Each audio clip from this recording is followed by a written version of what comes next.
Hi good morning. মই বোলো আকৌ নতুন এটা বুলি আশা কৰোঁ সকলো ভালেই আছে। গুড মৰ্ণিং কৈ দিয়া। বেটি শুই উঠিছে আৰু মই উঠি গা পা ধুই আজৰি হ'লোঁ আৰু কাপোৰ কানি ধুইছিলোঁ, কিন্তু বতৰটো ইমানেই বেয়া বৰষুণ দিছিল। আৰু এইফালে বেটিক বনাই দিয়া জলনাত বেটা জ্বলি আছে। বেটিক বেটাৰ লগত খেলিব দিলোঁ আৰু মই এইফালে ৰুটি বেলি থৈছোঁ। আজি বনাম পুৰি। বেটা পুৰি খাম কৈছে। তেল গৰম হ'লেই ইয়াত মই দি দিলোঁ ৰুটি আৰু চব্জি মই আগতীয়াকৈ বনাই থ'লোঁ, এইখিনি ভিডিঅ' কৰা নহ'ল বাৰু। এতিয়া মই ৰুটি বনাই লওঁ, তাৰপৰা বেটাক খাব দিম। বেটা খাই গৈ আজৰি হ'ব আৰু আজি স্কুল আছে, সেইকাৰণে মই এতিয়া সোনকালে বনাই লওঁ।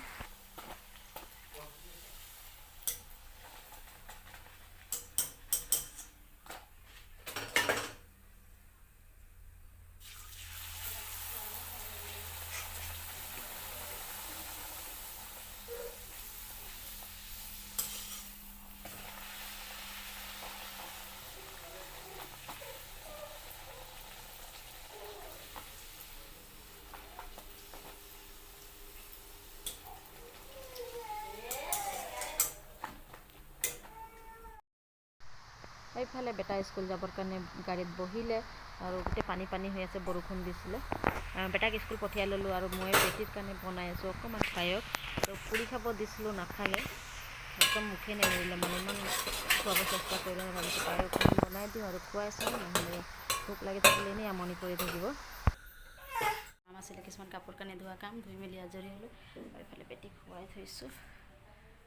বেটি শুই আছে পূৰা টোপনি। এতিয়া মই বনাই লওঁ দুপৰীয়াৰ কাৰণে ভাত। যিহেতু এদি বেটাৰ মানে বহি চাব মাতিছে স্কুলত, তাতে যাব আছে। মই বনাই লওঁ ভাত চব্জি আৰু লগ পাই আছোঁ আপোনালোকে। ভাত হৈ গ'ল আৰু এইফালে বহাই থৈছোঁ মই বেঙেনা আলু বিলাহী চব্জিখিনি হ'লেই মই ভিডিঅ' নকৰিলোঁ, খৰ ধৰ কৰি আছোঁ, যিহেতু বেটি উঠিলে নহ'ব এইটো কাম। বেটি মই স্কুল যাবৰ কাৰণে ৰেডি হৈ আছোঁ। হাজবেণ্ড আহিব নিবলৈ, তাৰ কাৰণে ৰখি আছোঁ। মই স্কুল গৈ আহিলোঁ, বহি চালোঁ, পৰীক্ষা ভালেই হৈছে আৰু বহি চাই তাত ৰখিবলৈ মন নগ'ল, সেইকাৰণে গেৰেজত আহিলোঁ। আৰু এইফালে হাজবেণ্ড কাম কৰি আছে। এতিয়া মই 2টা বজালৈকে ইয়াতে ৰখি দিম আৰু হাজবেণ্ডো যাব লগত, বেটাক লৈ আৰু ৰুমলৈ যাব লাগিব।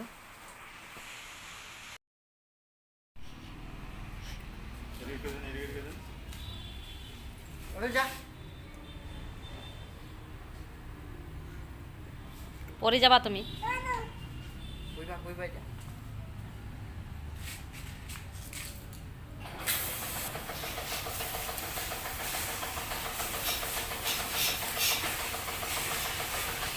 বেটাৰী ৰিক্সামে যাব ইয়াতে।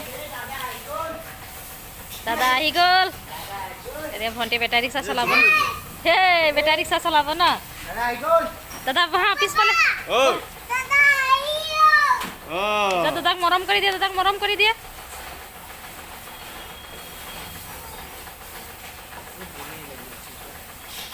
বলা যাওঁ বলা।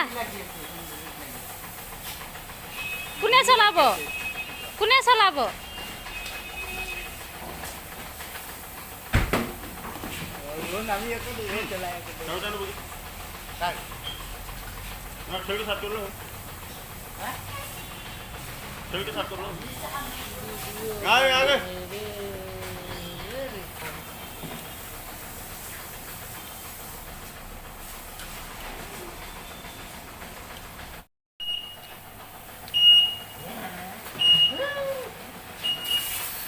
মজা পাঠ